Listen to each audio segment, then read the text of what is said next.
Hola, soy la alumna Jayamil Miranda Jiménez de la Universidad del Valle de México en la licenciatura en Psicología en segundo semestre. Y en este video de reflexión voy a hablar sobre términos neuropsicológicos visto en los casos clínicos en la asignatura aplicaciones neuropsicológicas al comportamiento. Tenemos 4 casos clínicos, por lo cual empezamos con el primer caso clínico, que es el paciente M. En el primer caso observamos a un paciente que después de una hemorragia cerebral comienza a presentar alteraciones importantes en su lenguaje. Primero tenemos el término gergafasia. La gergafasia es un trastorno del lenguaje en el cual el paciente produce un habla fluida, bien articulada y con una prosodia conservada, pero cuyo contenido es totalmente incomprensible para el que está interactuando con él, debido a la abundancia de paráfrasis y neologismos, que es la expresión más extrema de la afasia de Wernicke. Un ejemplo es que durante una evaluación el paciente puede mantener una conversación larga, fluida, pero usar frases confusas o palabras sin sentido, haciendo difícil comprender el mensaje.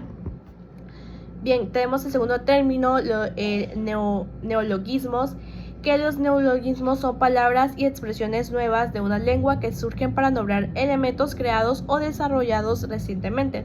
También pueden ser nuevos sentidos que se atribuyen a términos que ya existían, por ejemplo, pixel, chip, byte. Esto se puede identificar cuando se intenta comunicar y crea palabras que realmente no existen, creyendo que para el paciente, son correctas. Tenemos el tercer término, que es la anosognosia. La asognosia es la incapacidad neurológica de reconocer o tomar conciencia de los propios déficits funcionales. En este caso, por ejemplo, en el caso 1, aunque el paciente presenta muchos errores al hablar, él no es consciente de ello y piensa que se comunica normalmente. Entonces, él no muestra ningún signo de que sabe que está mal. Tenemos el caso clínico número 2 del paciente S, que es el segundo caso. El paciente conserva bastante bien la comprensión, pero tiene problemas importantes para encontrar palabras. Tenemos el primer término, anomia. Este hace referencia a la presencia de dificultades para denominar un objeto o concepto, es decir, para acceder o producir el nombre o etiqueta de lo designado. Por ejemplo, el paciente puede saber perfectamente qué es un reloj y para qué sirve, pero no logra decir la palabra reloj o decir para qué sirve. O sea, lo ve y no puede decir la palabra reloj. Tenemos el otro término, que es las parafasias fonémicas, que la parafasia es un trastorno del lenguaje que se caracteriza en la producción involuntaria de errores fonémicos, semánticos o verbales durante el habla.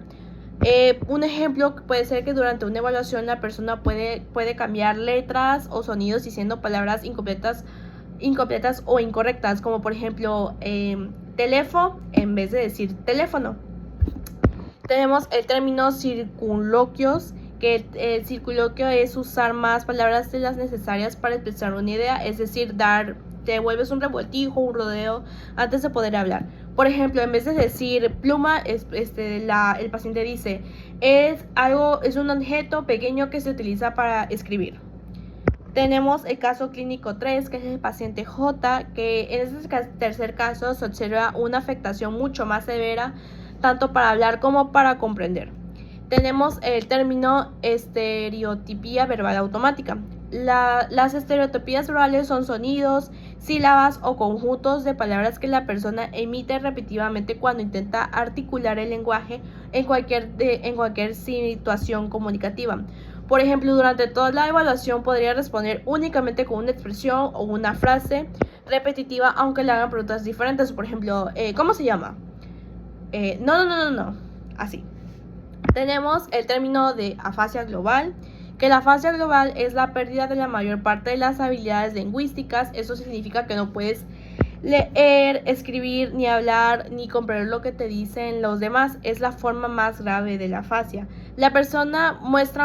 Esto significa si la persona muestra muchas dificultades para comunicarse, y entender lo que otros le dicen, como los ejemplos, como los mencionados, que escribir, hablar, articular y todo eso.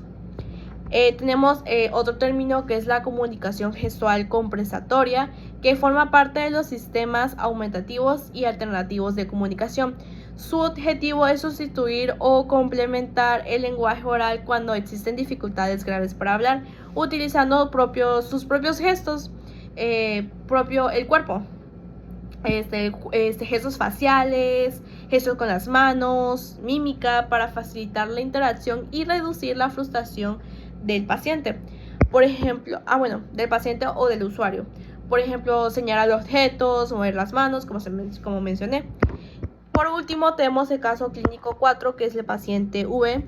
En este último caso, observamos a un paciente que sufrió un traumatismo cráneoencefálico después de un accidente de tráfico, presentando importantes dificultades en el lenguaje y la articulación. Tenemos el término agramatismo, que el agramatismo es un trastorno del lenguaje que se manifiesta por la incapacidad u dificultad para construir oraciones gramaticalmente correctas. Por ejemplo, durante una evaluación el paciente puede decir frases como yo comer casa, cuando en realidad es yo estoy comiendo en la casa o yo voy a comer en la casa. No puede tener una oración completa gramáticamente.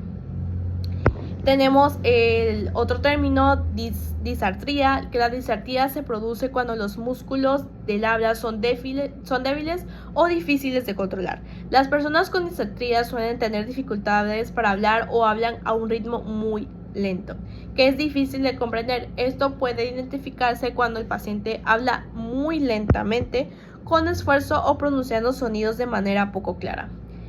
Tenemos el último término, que es la simplificación silábica, que es el proceso en el cual el paciente simplifica o reemplaza la palabra por sonidos similares pero más fáciles. Por ejemplo, durante una evaluación el paciente puede decir test en vez de 3, que es el número 3, mostrando dificultades de organización y articulación de sonidos. Bien, para concluir este video, la verdad, estos términos neuropsicológicos me parecieron interesantes y muy importantes, y para nosotros como estudiantes de psicología de segundo semestre, ampliar mucho más nuestro vocabulario y comprender estas alteraciones de lenguaje nos permite comprender muchísimas cosas después de una lesión cerebral o más allá. Cada caso presenta diferentes características por los diferentes términos, y ayuda a permitir analizar bien las evaluaciones que sean más precisas y entender las necesidades específicas del paciente.